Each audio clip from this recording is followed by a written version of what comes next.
Who the hell tells Melody that I have an ex-girlfriend? Yon ang umalingaw na sigaw ni Apollo sa sala ng mansyon. Natigil si Athena at Vito sa kanilang paghaharutan, gayon din ang pag-uusap ni na Melandro at ng daddy niya. Wala kasi siyang ibang maisip na dahilan kung paano nalaman ni Melody ang kanyang nakaraan. Nang wala siyang makuhang sagot, inis siyang nagtungo sa katabing mansyon kung nasaan si Epifanio. Nadatnan niya pang kabuntik na itong malaglag sa sofa nang makita siya. Kagad naman siyang tumalikod dahil kasalukuyang nakaluhod sa harap nito si Hope. That fucker. Nagawa pa nitong pumunta sa gantong sitwasyon habang halos pilay ang binti nito? At isa pa, hindi nga sila maayos ni Melody eh. Ang lagay ba siya lang ang magdudusa? What the fuck are you doing here? Singal nito sa kanya. May pinto naman ang bahay ko, bakit di ka muna kumatok? Dali-dali namang tumayo si Hope na halos sobrang pula na ang mukha dahil sa kahihiyan. Mabilis siyang tumakbo papalabas ng pinto at nilagpasan na lamang si Apollo.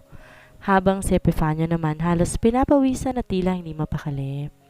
Hindi matutuwa si Melandro sa ginagawa mo, Epi? Naglalakad na sambit ni Apollo saka naupo sa kabilang sofa. Fuck you. Alam mo ko ng pakiramdam ng nabibitin. Ang sarap mong gilitan sa leeg. Inis pa rin natulan ni Epifanio na siyang kinangisi ni Apollo. Sinundan naman ni Apollo si Epifanio na magtungo to sa kitchen saka naghilamos bago uminom ng tubig. Bakas na bakas sa mukha nito ang pagkabitin na parang namumula pa rin. Oh well, Apollo experienced that before in a very hard situation. Pasensya ka na, I just need your help. Again? Really, Apollo? Can't you see? Naganda pilay-pilay na ako dahil sa'yo pagkatapos sinira mo pang pag-claim ko sa rewards ko. Sa lubong kilay ni Epifanio. Bayad ka naman bago tayo kumilos nun. Makapagreklamo ka parang di mo naman ako kaibigan. Malapit na. Konting-konti na lang itatakwil na kita bilang kaibigan ko.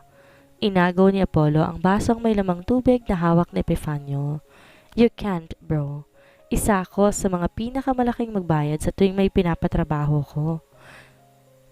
Asshole, bulong na Epifanio. You fucker, tugon naman ni Apollo. Tsaka kumuha ng beer sa refrigerator. Help me to court my wife? Napaawang ang labi ni Epifanio. Ha? Liligawan mo ang asawa mo? Teka, nababaliw ka na rin yata. Magpa-check up ka na kaya? Umiling si Apollo. Saka naupo at ipinatong ang braso sa counter. That's the only thing I know na makakatulong ngayon. She knows that I have an ex-girlfriend? You mean, hindi niya pa alam before? Does she think that you are a saint? Doon na nagbago ang emosyon ni Epifanio at natatawa na ito. Akala niya yata, good boy ka. Dagdag pa nito. And I didn't know kung paano niya nalaman. Sabay buntong hininga ni Apollo. Kaya tulungan mo na ako. Alam mo namang never ako nanligaw. Exactly, so bakit mo gagawin? Asawa mo na nga eh. Baka madaan mo pa sa santong paspasan para naman matahimik na rin ang buhay ko. Pinagdiinan pa nito ang salitang tahimik. Sa tingin ko, hindi to madadaan sa ganong usapin. She's fucking crying and hurting. Gusto kong gumawa ng paraan para gumaan ang pakiramdam niya. Tsaka ako na lang sasabihin ng tungkol kay Camille. Okay, but please give me an hour. Lumayas ka muna dito sa bahay ko dahil iba talaga ang pakiramdam ko. Please lang, Apollo. Si Apollo naman ang natawa. Iba talagang epekto ng di nakakaraos, no? Tsaka niya ito tinapik at tumayo na at saka lumabas ng bahay. Make it quick, Epifanio. Babalik ako ng alauna ng tanghali, dagdag pa ni Apollo. Fuck, anong gagawin ko sa isang oras mong palugit? Not my problem, Epi. At tuluyan nang lumabas si Apollo sa bahay ni Epifanio. Dumiretso naman siya sa bahay ni Luhan.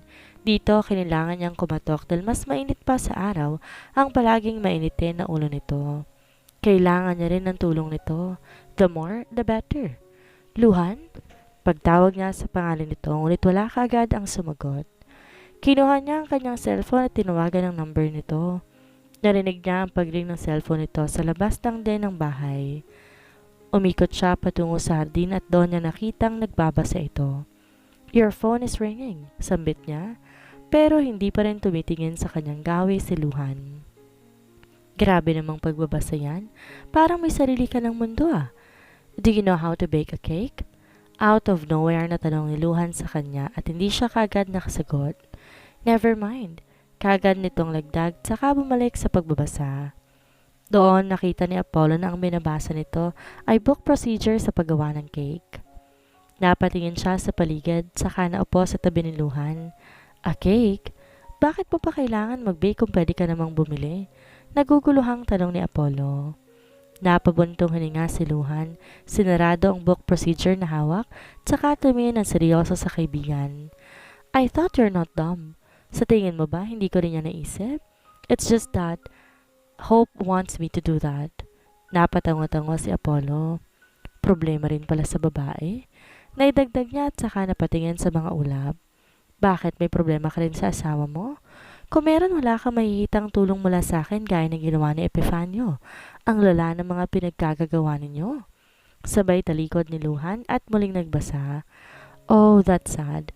Remember who I am, Luhan? Grace is really grateful for me, for my family, and in fact, I can bake. I can teach you if you want. Parang lumiwanag ang pandinig at mga mata ni Luhan, kaya mabilis tong muling humarap kay Apollo. Lunukan ng pride na ito. Wala na siyang ibang choice. He hates strangers people, kaya naman di siya nagpapaturo sa iba. Ngayon, meron ng taong maaaring tumulong sa kanya at dapat niya na itong sunggaban. Kailan mo ako tuturuan? Pwede na ba ngayon? Excited niyang tanong at binaliwala ang pananakot nito. Napangisi si Apollo. You need to help me first. I need your help. Liligawan ko ang asawa ko at meron na akong maisip kung paano ako magsisimula. Tila ba may namumuong senaryo sa utak ni Apollo. Liligawan mo ang asawa mo? Kunot noong tanong ni Luhan. Are you alright? Sabay hipo nito sa noo ni Apollo. Hindi ka naman mainit. You also seem right. I hate you. You will understand me kapag nabaliw ka na sa pag-ibig. Kala niyo ako lang makakaranas ng ganitong experience? Well, maghintay kayo. Parang batang pinoprotektahan ng sarili. Okay, whatsoever. What's your plan? Tumayo na si Apollo. Meet me at Epifanio's house at 1 p.m. Kailangan pa natin na ibang makakasama.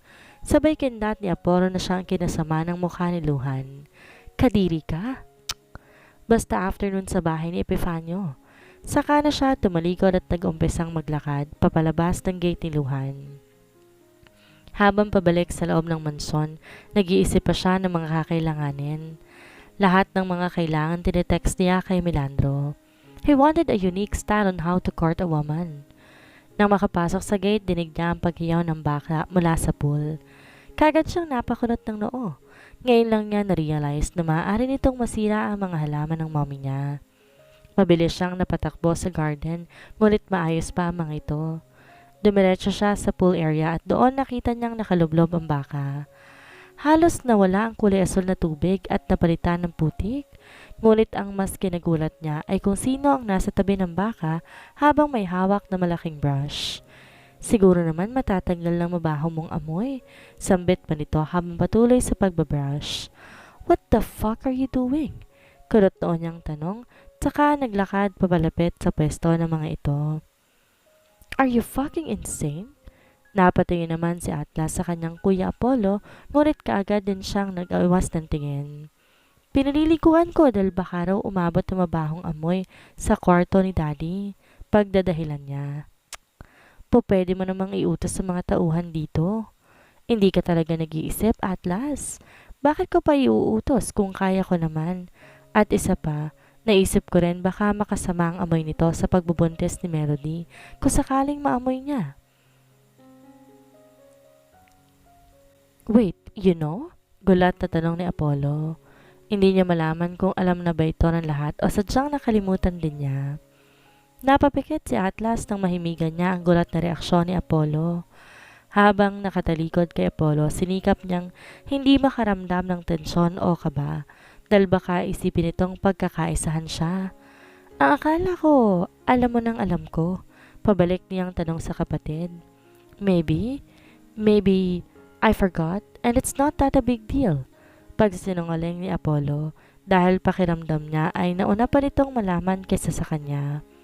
Since you know about her condition, umaasa ako na hindi ito makakarating kay Athena, that psycho bitch. Humarap si Atlas at tumingala kay Apollo. Umasa kang hindi niya to malalaman mula sa akin. Also, I want to protect Melody. Tugon niya. Napatingin ng seryoso si Apollo.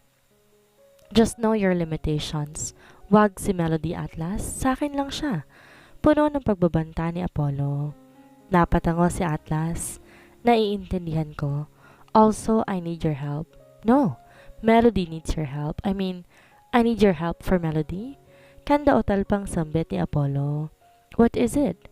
Nagtatakang tanong ni Atlas dahil ito na ang unang beses na humingi ng tulong sa kanya simula nang sila'y magkita. I need you to play a guitar. Para kang matalinong bobo, Apollo. Halos mangiyak-iyak si Epifanio habang sinasambit ng paulit-ulit ang mga katagang iyon. What? May masama ba sa paraan ng panliligaw ko? Parang inosente pa rin pagtatanggol ni Apollo sa kanyang sarili. Tangina naman. Sobrang init oh. Tanghaling tapat tapos manghaharana tayo. For your information, sa gabi ginagawa ang panghaharana. Dagdag pang sambit ni Luhan habang nakabusangot. I want a unique style, a new version. Sabay ayos ni Apollo sa kanyang buhol na pinahiran ng hair gel para maiangat ito paitaas at maipantay. Gustong magwala ni Epifanio habang nakatingin naman sa kanilang suot. Sana pinagtuksido mo na lang kami, hindi yung may nalalaman ka pang barong. Pakiramdam ko kabaong na lang kulang at paglalamayan na tayo Dagdag pang reklamo ni Apollo. Puro ka reklamo, bayad ka naman na. Sigaw naman ni Apollo dito. Habang si Atlas naman tahimik lamang sa gilid. Totoo naman kasi ang sinasabi ni na Epifanio at Luhan, ngunit hindi niya magawa na makapagreklamo dahil wala rin namang magagawa yun. Ito ang tinutukoy ni Apollo na kailangan niyang tumugtog ng gitara. Pumayag siya kaagad pero hindi niya inaasahan na tanghaling tapat sila manghaharana. This is truly unique. Wala ka man lang bang shades? Tanong ni Luhan. Masyadong mataas ang sikat ng araw. Oh, I have. Kasama yan sa mga iniutos ko kay Milandro. Sabay hanap ni Apollo sa mga plastic. Na makita naman ito, isa-isa itong inabot sa kanila. Abot langit ang ngiti ni Apollo habang nakatingin sa salamin. Natitiyak niyang magugustuhan ni Melody ang naisip niyang plano. Tang-ina talaga, para tayong mga sugo ni Dracula. At humalinghing si Epifanio na para na talagang maiiyak. Mabilis na binatukan ni Apollo si Epifanio. Huwag ka na nga magreklamo. Wala ka na rin namang magagawa Dahil kung hindi ka sasama, sasabihin ko kay Tandang Milandro ang nakita ko. Pananakot ni Apollo. Oo na nga, hindi na. Sobrang samama talagang kaibigan. Uy, basta ako after nito, tuturuan mo ako mag-bake ha. That's our deal. Singit ni Luhan. Yes, galingan natin. Sana maging successful ang gagawin natin. Nakangiti at excited na tura ni Apollo. Teka, ano bang kakantahin natin? Bigla ay tanong ni Atlas. Sabay-sabay na napatingin kay Atlas ang tatlo at muling nagtinginan ang mga ito. Gago, nandito ka pala? Parang gulat na tanong ni Epifanio. Kasama ka ba namin kanina pa? Tanong naman ni Luhan. Napakunot noo si Atlas. Magkakaibigan sila noon, kaya kilala niya rin naman ang mga to. Mga maloloko at kung nasa ng isa, naroon ang dalawa. Well, magkaibigan din naman sila ngayon pero not that close dahil ayaw yon ni Apollo. Tama ng mga tanong. Oo, kasama natin si Atlas. Ito ang bayad niya sa atraso niya sa akin noon. Tukoy ni Apollo sa pagtakas ito kay Melody nung nasa resort sila. So, ano nga ulit ang kakantahin? Tanong muli ni Atlas. Wait, I forgot the lyrics Narinig ko tong kinakanta ni Butler Gior. Oh fuck, that old man? Baka naman pang matanda na yung kakantahin natin. Kaagad na reklamo ni Epifanio. Shh! Shut up, asshole. Iniisip ko pa yung lyrics. Inis naman na sambit ni Apollo. Habang inaalala ni Apollo ang lyrics, ang tatlo naman inaayos ang kanilang mga sarili. Si Luhan at Epifanio iaalay ang kanilang kakantahin kay Hope at kay Grace.